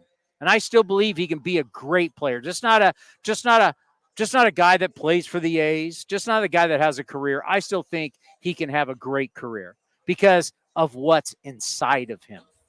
It's a big deal. Do we have David Force? I was just going to ask if you wanted David Force. Yeah, David Force was on with us yesterday at the David Force show, and I asked about Zack Gelof. Have there been thoughts about sending him down? We're working out everything here. The strategy with Gelof, because a lot of people call and ask and go, why not send him down? We've seen it work with Tyler. We've seen it work with Lawrence Butler. He has struck out so much. He's struggled making contact. Has there been a thought to that, or is it like, no, you're going to figure it out here? We've talked a lot about Zack internally, and he's, to his credit, he's trying to make the adjustments. He's working a lot with Bushy and Aldo, and they've identified some things about his swing. I mean, it's obvious the way he's being attacked by opposing pitchers. So he's trying to make the adjustments here. Look, I think there's a lot to be said for what he did here last year at this level, what we know he's capable of. He's still, obviously, when he makes contact, he still has the ability to drive the ball out of the park. It's not a clear-cut science. You're right. Some of those guys went down, Tyler, Law, Harris a little bit. They went down, got their feet under them, got their swings. It doesn't work the same for every guy. It's something we're constantly discussing. There you go. But last night shows you why they still want him here. That's 14 stolen bases on the year, still has 13 home runs. A lot of work to do. But still, what he does for his teammates and how he still wants to try and do anything he can to help you win and how he affects the box score. So, you know what? Proud of Zack Gelof. Because I can get out of the way again and show you what you don't want to be. I can get out of the way and show you a team that's not working hard. I can show you a team that, there's finally someone over there taking somewhat looks like ground balls on the side on the grass. I will give one guy credit for the Sox, Miguel Vargas. When you and Johnny when we were doing hot takes, you couldn't see Miguel Vargas was taking grounders at third. That was it. A guy they just got in a trade. The Rays before every single game. Have we seen them here yet? No, they haven't been here yet. They're in a couple weeks. Every single game, the Rays come and play here in Oakland. I can only talk what we see here on the field. Before every single game, they take the cage, they move it back, and they take infield. Every game. Before every single game, the Rays take infield. Fundamentals. That's all they work on. The A's, when they were having struggles and they came back from road trips, Mark Kotze had them out there doing what?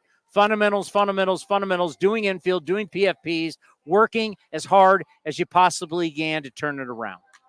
Do you see that today from a team that's lost 21 straight games? No. Also a team that I heard this from our good friend Mike Farron on the not award-winning Power Alley, but the Power Alley this morning. They have a negative 71 defensive runs saved as a team, meaning their defense has cost them 7 wins. Let's get out of the way again. Look at all the guys working on the infield taking ground balls right now. 0. Yeah. So when you have a defense that bad, you should be probably working on it, right? Yeah. I even take BP. You know what we're going to do? We're going to come out here and we're going to turn double plays and we're going to hit ground balls and he throws it to first. And we're going to hit ground balls and we're going to throw it to second. Then we're going to turn double plays. I mean, what we're going to work on fundamentals. That's what we're going to do. Until we win games, we're going to work on fundamentals. That's what you do. I just wanted to highlight Zack Gelof because I think this kid is starting to get beat up. And it's been a rough ride for him this year, but he deserves better. I mean, obviously, this is a business where you have to produce. He understands that. But that's a way you can affect the box score is by giving it everything you got. And he affected the box score last night with his legs and his heart. I did this, and I wanted, before we get to your Snakes note, we didn't get a chance to bring it up because we had Brent Rooker on, but Rooker has a chance to join some elite company this year. All right. Throw it at me. Let me see if I can guess. Brent Rooker's on pace for 40 home runs this year. There have only been 5 Oakland A's players all time to hit 40 home runs in a season. Who am I? Well, let's see. Reggie Jackson's up there. Yeah, his number's up there. We just had him on the show, Jose Canseco. That's 2. He's an A's Hall of Famer, and that'd be Mark McGwire. 3. All these guys are friends of the program. Yeah, so Chris Davis recently on the program. 4. This guy went to New York and grew a great mustache. Jason Giambi also a Rooker friend of the could program. become the 6th Oakland A to hit 40 home runs in a season. So Reggie, Canseco, McGuire, Chris Davis, and Jason Giambi, he'd get on that list. Yeah, and I believe that the MLB Notes had it. He could be just the second A's player to have back-to-back 30 home run seasons, and I think it was in the last 20 years. It's pretty incredible too. That'd be Chris Davis. That's what I mean. Yeah, second to Chris Davis because Davis did it 3 years in a row. You know, if you really went around and went to every organization and looked at how many guys every organization has had that hit 40-plus home runs in a season, it's not a lot. No. It's still kind of a number that you go, wow, that's a lot of jacks. And 50, McGuire's the only Oakland A to hit 50 home runs. Chris Davis got close at 48. Yeah. You can look. And Reggie, what did Reggie have the one year that did he have 49? He hit in the high 40s. I can't remember the exact number. He was 49. But I remember, if you look at, just talk about 30. The Giants haven't had a 30 home run hitter since Barry Bonds. That was how long ago? 18 years ago? That was a long time ago. They've also had a different starting left fielder on opening day every year since Bonds retired, so that kind of plays into it. I think Brandon Belt was the closest. He had 29 a couple years ago, and that's it. So you got teams who, just like the Giants haven't had a 30 home run hitter, and then we're talking about 40. What Rooker could do is incredible. He has the most home runs since the start of July, and he's been hot still. So, all right, before we get to the thing I wanted to bring up, because one of my big takeaways, and we didn't have a chance to really start the show. I want to start starting the show with the big takeaway. Like my big takeaway is Gelof, but my other big takeaway is it's happening again. I'll explain in a moment, but I want to play the Tony Gwynn. Do you have that? Yeah, give me a second. So on this date, if you didn't get to see it in Montreal Olympic Stadium, I remember watching it. Hall of Famer Tony Gwynn would step to the plate, family there, his mother was there, and Tony Gwynn, and there's a significance to this that I want to bring up because I think it ties in a conversation that I've been bringing up about Aaron Judge. How about that? There's a tease. I'm going to tie Tony Gwynn to Aaron Judge. Oh, you had to get that Yankee talk in there. Oh, you East Coast hacks. Here's Tony Gwynn, number 3,000 in Montreal. Smith is ready. Gwynn waiting to pitch. There's a drive, right center field, base hitter, there it is! Oh, doctor! You can hang a star on that, baby! A star for the ages for Tony Gwynn, number 3,000.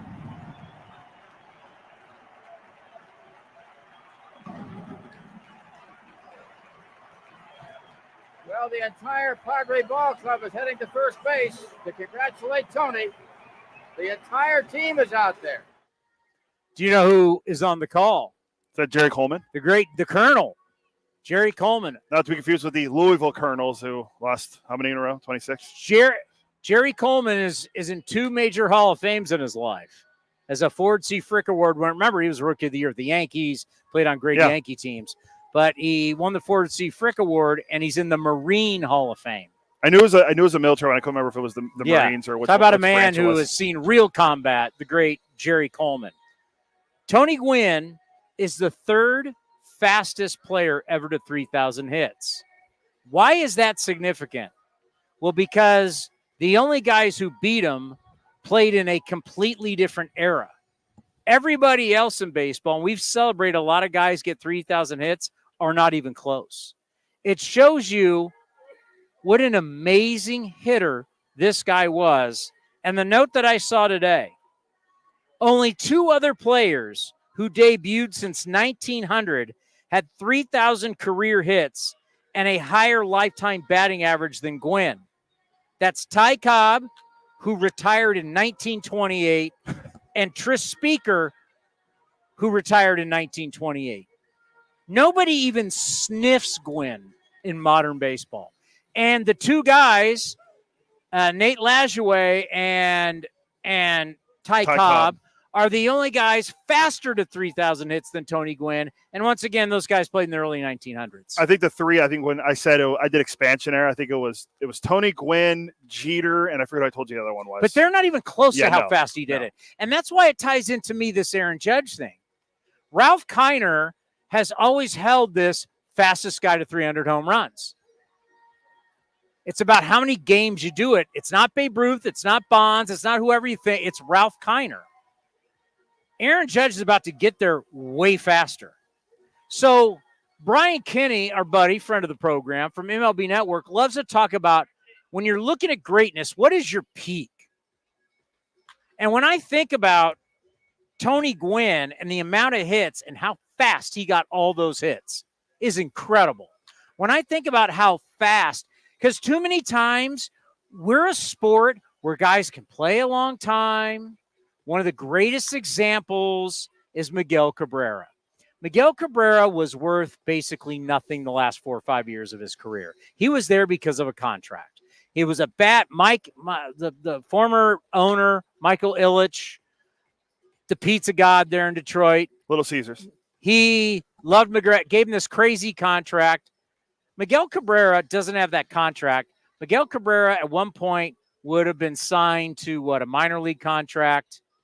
This was like football in a salary cap. He would have never lasted that long. He would have never got to 500 home runs, and he would have never got to 3,000 hits. So when we're like, 3,500, with some of these guys, they got it because they hung around, which we still honor them. It's still greatness. It's still going into the Hall of Fame. But we need to honor guys who do stuff that no one else, or they're the fastest to do it.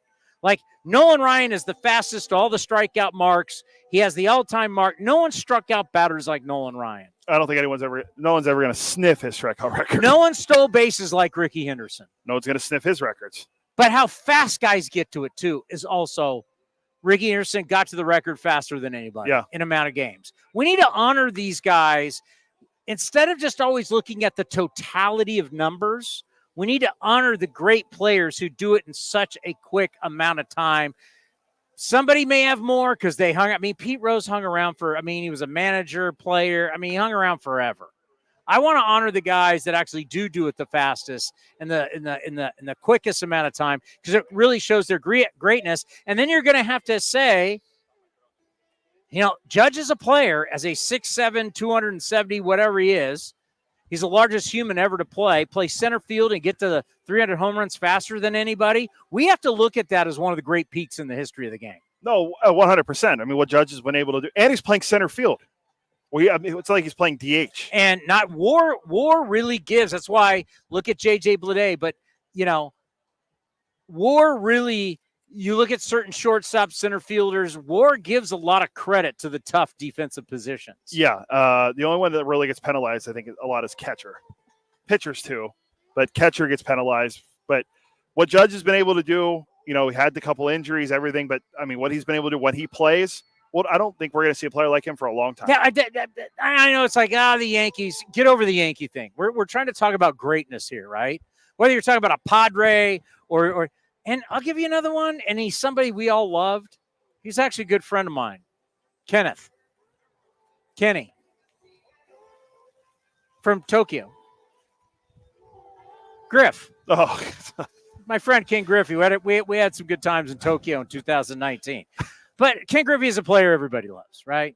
But the last few years for Griffey, the whole 600 home runs and everything. Yeah. Griffey limped into. I mean, that's what I'm saying. Like, you could go around and look at quite a few of the full house. Yeah, I mean, 3,700. If the he got the 3,700 was the one he. If baseball had a salary cap, players don't linger. In salary cap sports, players don't linger. The one we have a lot of lingering. We have Pujols. We have a lot of lingering. But actually, Pujols did play well at the very end. Oh yeah. I mean, he had a lot of home runs. That's what got him the 703. He would have not those last few years. He wouldn't have been an angel. No, I mean, look at currently right now. This guy's not an all-time great, but the only reason he plays every day is because the Nationals are trying to get rid of his contract and his play out is Patrick Corbin. If they weren't paying a huge salary to Corbin, he would not be starting every game. A guy that's the reverse order of this, or reverse effect he would like to see, is, for me personally, is what would have Ichiro done if he would have started his career in the United States and not in Japan? He got 3,000 hits when he came over at age 27. We don't know, because what if he comes here as a young man and just got swallowed up and never amounts to anything? That's the contrarian way to look at it too, for sure. I mean, it's the only, as my good friend Jim, another good friend of mine, Jim Harbaugh, would say, hypotheticals. Yeah. We don't deal in hypotheticals. I mean, the guy that loves Fresno? I love Fresno. Yeah, I mean, because Ichiro is a young, skinny guy. If he comes over here and playing minor league baseball, I would assume he'd still be a great hitter, but I don't know. Ichiro got to master his craft and then come here. Yeah, it's so remarkable. He got the 3,000 hits when he came out at 27. 3,000 hit was a triple in right field at Coors Field. I mean, as a Marlin. The throw he made right here against Terrence Long, the great call. That's like something out of Star Wars. The great Dave Nieheis. So I don't know how you don't vote for Ichiro. I think he's going to be first ballot. I don't know about unanimous. Some people said unanimous. I'm one of his biggest fans. I don't think he'll be unanimous. I think he'll be first ballot. How do you not vote for him? How do you not vote for Willie Mays? How do you not vote for Ted Williams? How'd you vote for Derek Jeter? There was one guy that didn't vote for Derek Jeter. But Mariano Rivera. How is Barry Bonds not in? He's the best out of all of them. And Clemens. Oh, that's something that, by the way, something that's just a reality because our good friend David Feldman said to me, have you been watching the Pete Rose documentary? It's on Max, I think, right? I haven't watched it yet. I think it's HBO. Yeah, HBO Max, yeah. No, I haven't. And he's like, huh. You know what the reality is? The greatest players our game has ever seen, they're not nice guys. They're a little prickly. I think fans, you just got to realize to be great in a lot of ways, Michael Jordan was the nicest guy in the world. Ty Cobb wasn't the nicest guy in the world. I know for a fact Barry Bonds is not the nicest guy in the world. Pete Rose is not the nicest guy in the world. And that's when you hear me on the post-game show, are you killers? Are you just somebody that just has that mentality that's different than everybody else? That's what the great ones have. Roger Clemens, is he the greatest guy in the world? Well, when he was on the mound, no, he wasn't. Barry Bonds was not the great. There is nobody, and I have publicly said on multiple radio stations, and I've said it here, I've had my dealings with Barry Bonds. I do not think, and all kinds of things I know about Barry Bonds. I do not like Barry Bonds. But Barry Bonds is the best player that's ever played. It's not debatable. You want to debate it when they're, now that Willie Mays has passed away, who's the greatest player? It's like, well, it's still Barry Bonds. Barry Bonds has 500 stolen bases. Barry Bonds has over 700 home runs. Barry Bonds, he has the most amazing stats, PEDs or not. Without PEDs, he still would have been the only 400 guy. Just got to get over it. Like the great players don't necessarily are a lot of the great players are not sweethearts. But we just want them to win games. I don't think a lot of people know this, and I just want to bring it up. How much time do I have? I'd say you got about 2 minutes before we get to the Pinder. All right, I just want, because right now it's going on as we speak. Pittsburgh, give me an update on Arizona, my Snakes against your Stephen Vogt and the Guardians. What is the score? Right now, it's a crucial series. It is rain delays, no score. Pirates Padres. I told rain you delay. everybody should have a roof. Everybody got postponed. Got postponed. Yes. Does anybody know? And I ask this to all of you out there, and yell into your, however you're watching this or listening to this, you can yell in as we speak. Do you know who has the best record in baseball since June 1st? Not July 1st, June 1st. The Snakes. Arizona is 36-20. In the last 31 games, Arizona is 22-9. Arizona is on fire. Torey Lovello has flipped the switch with his club, the reigning National League champions. They told us, and we mock them, but they told us in spring training that they're the ones that should be the favorites. And just try and beat the Dodgers during the regular season. Well, all of a sudden, Arizona and Eduardo Rodriguez, remember, came over from Detroit. He got a 4-year, $80 million deal. He was supposed to debut tonight. He had the lat problem. He hasn't pitched since. They're getting people back, and they're red hot. They have the best record in baseball since June 1st. I mean, that's 2 months. That's a long time. So that's my point. It's happening all over again. Eduardo Rodriguez coming back. Why is it happening all over again? What do I mean? They're getting hot going into the postseason? No. Well, yes, but no. What's happening is we're starting to see August, dog days. You're seeing all the notes coming out. Who's good against 500 teams and not 500 teams? Who actually has good defense? Who actually has good bullpens? Who's actually, because, you're going to have these teams who win 100 games. I can bring you a list of all these great 101 100-win-plus teams lately who get bounced in the postseason. Just because you do well against teams that are under 500 and just because you have a good regular season doesn't mean you're going to be great in the postseason. This time last year, nobody was talking about Texas. We were just wondering if Texas was going to make the playoffs. It was a battle, a three-way battle in the West between the Astros, the Mariners, and the Rangers. Who was talking about the Snakes last year at this time? They were just barely over 500. My God, they just won 84 games. What was their record on August 6th last year? Wasn't great. I think it might have been under 500. No, because they started the year well, then they went through a big lull. Remember, they were leading the division for a while. Then they went through a lull, and the Dodgers caught on fire like they normally do. And then they had the strong finish to make it to the postseason. Another guy coming back, too, for them, Merrill Kelly's going to be doing a rehab. He's another huge asset for them out of their starting rotation. So they're getting all their guys back. So it's happening all over again. Start of this season, everybody was talking about Dodgers and people say 1.2 billion. It's almost 1.2 billion that they spent. Yankees got out to a hot start. Juan Soto, oh my God. Phillies, everybody want to crown the Phillies. So you've had these teams, and that's what we do. We're a sport that's every day, so we got to create content constantly, and we give love, and we throw too many flowers, as they say, to the teams that do well. But now we're in August, and it's happening again. Certain teams are starting to figure it out. And also one of the toughest team going right now, the San Diego Padres are playing well. So you got the D-backs and the Padres both playing well. Dodgers have now won 4 in a row, but they haven't been playing well. So if the season ended today, you'd have 3 teams from the National League West in the postseason. And the Braves are losing right now, so that means if the Snakes their game got postponed, but if the Padres game ends up resuming in Pittsburgh, they can gain a full game full game on the Braves. So let's all just slow down on all that stuff that was said in April, May, and June, because like last year, it's happening again. We got no idea who's going to win the World Series. And how do you win the World Series now? How do you win this tournament? Well, I can tell you certain teams that have strong bullpens and play good defense, kind of the pitching and defense go hand in hand. They're lumped in the same category. As everybody loves to talk about offense, everybody loves to talk about home runs. Who can prevent runs the best? That's a tough team to beat.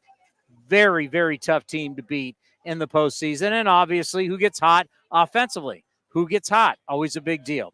All right, it was phenomenal on Sunday to catch up with Chad Pinder, Alumni Sunday. Such a great guy. Such a great A. Been in this organization his entire life. Not his entire life, but you know what I mean. His professional life. And this place means a lot to him. And he's such a hell of a kid. And knowing that, he's now one of these players that now has to figure out, what do I do with my life? Where do I go from here? How can I help? And he's doing just that. Here is Chad Pinder from Alumni Sunday. Well, another edition of Alumni Sunday right here on A's Cast Live. Chad Pinder with us. I got to think for you walking into today, because it wasn't that long ago that you were playing on that field, had to be pretty special. Yeah, no doubt. No doubt. Not just less coming out on the field, but more about seeing the people.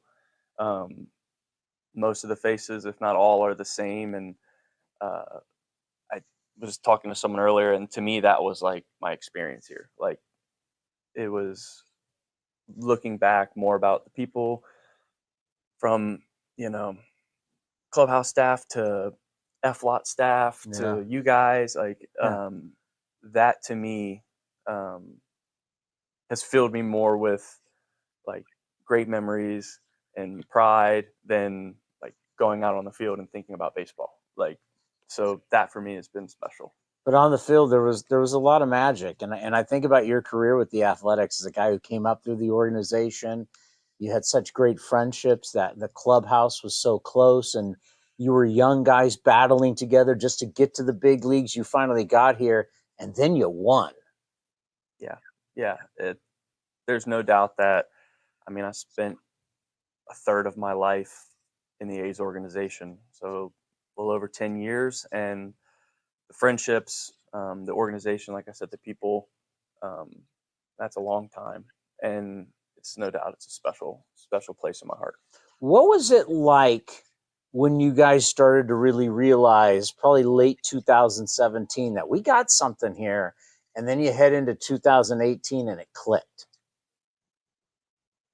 Honestly, I think one of the biggest things that I remember from that time, obviously in 2017, when we went on that tear in September, when kind of the younger guys started to play a lot. I mean, aside from Ole, kind of carried our team with whatever. It's like Babe Ruth. Yeah, Babe Ruth.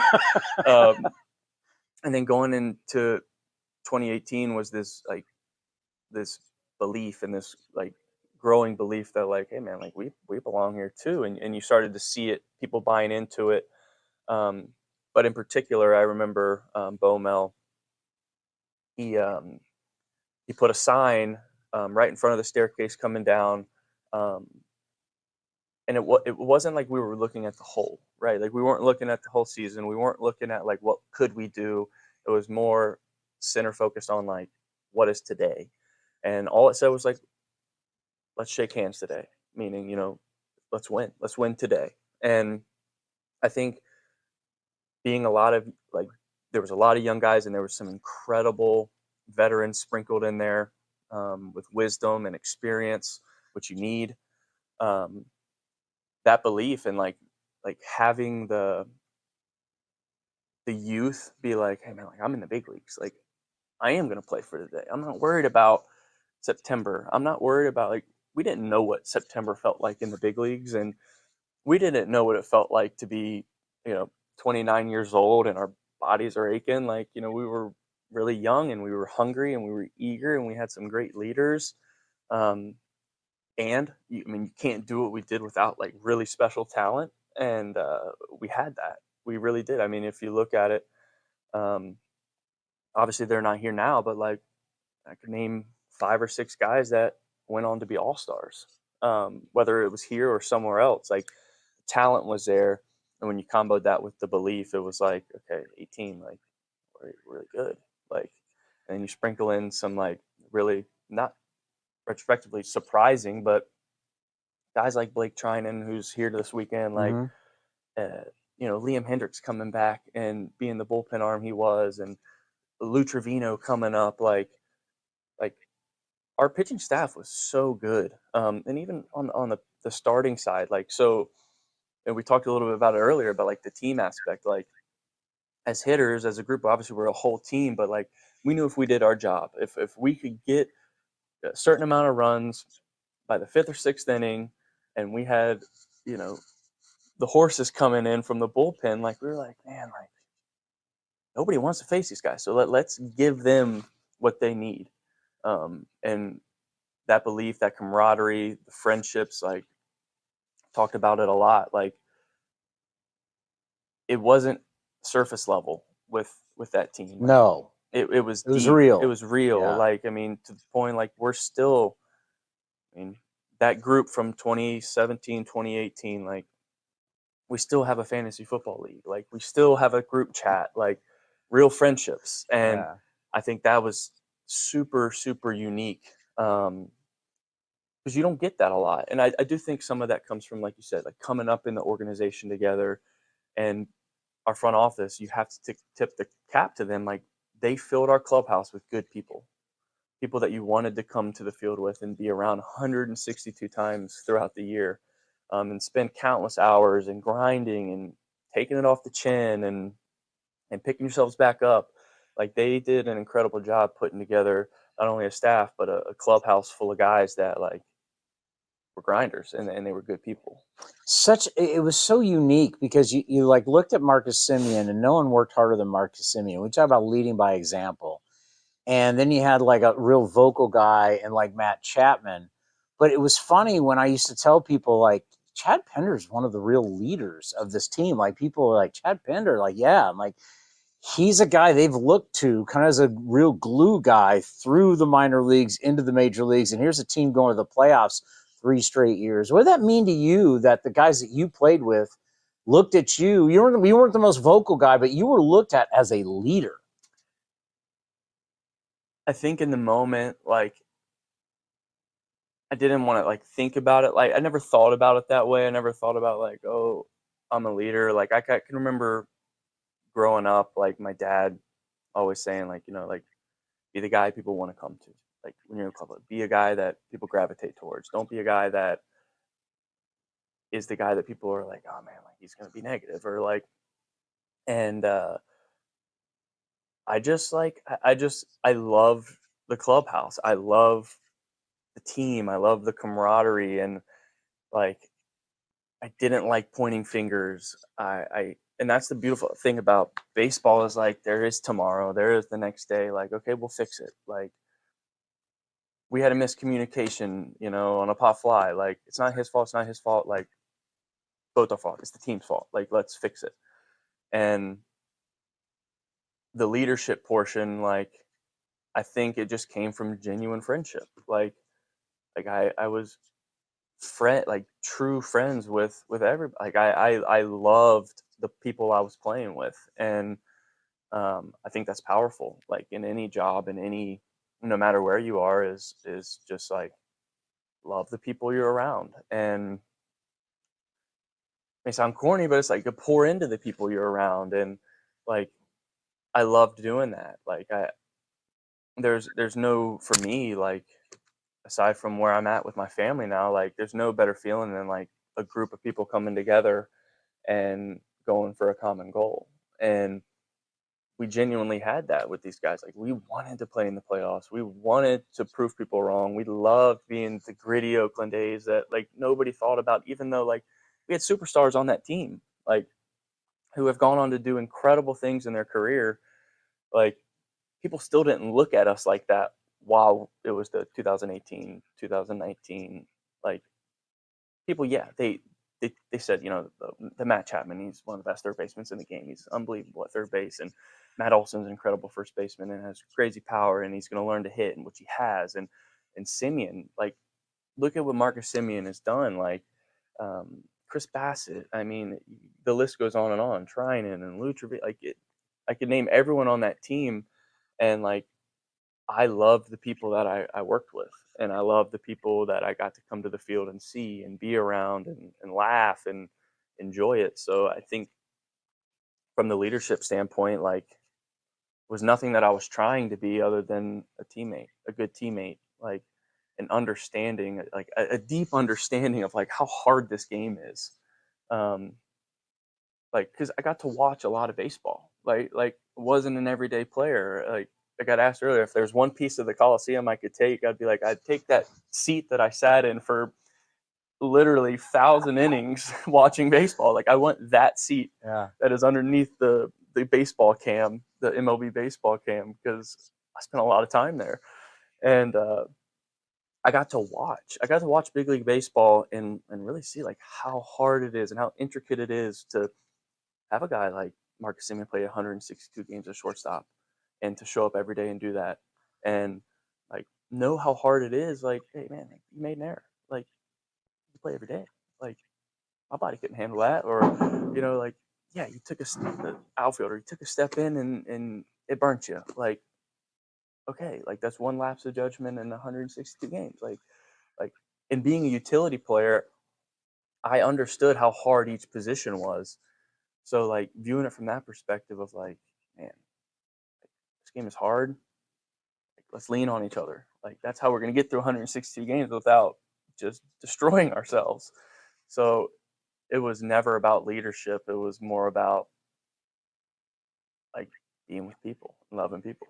Well, I can tell you, we got to do a deep dive on this later on because, you know, who you were as a player, the fact that people forget you were a middle infielder. Next thing you know, you made yourself into a really good outfielder, and you were on some great teams, and just learning the mental side and what you're doing with kids now, that trying to help them get to the next level. It's great stuff. But this is a lot about who you are and who you were as a player. But you know what? More importantly, go enjoy the love today, because you're going to get a lot of love from the fans today. It's a special day. You're going to have a lot of people lined up to sign autographs. It's going to be a lot of fun because everybody remembers those good times of 18, 19, of unfortunately COVID, but 2020 still was a fantastic year. Welcome back and have a great time today. Awesome. Thank you for having me. Chad Pinder right here on A's Cast Live. Hey, Oakland A's fans, step up to the plate with Xfinity Internet. Get the fastest speeds and low-lag streaming for an incredible viewing experience that knocks it out of the park. And you'll have a consistent connection with reduced buffering and freezing, so you can stay in all the action inning after inning. When it's game time, make sure to catch it all with internet that's powerful and reliable. Stream sports from the best seat in the house with Xfinity, because it's only live once. Actual speeds vary and not guaranteed. Many factors affect speed. For factors affecting speed, visit xfinity.com/network management. This has been a presentation of the Oakland Athletics.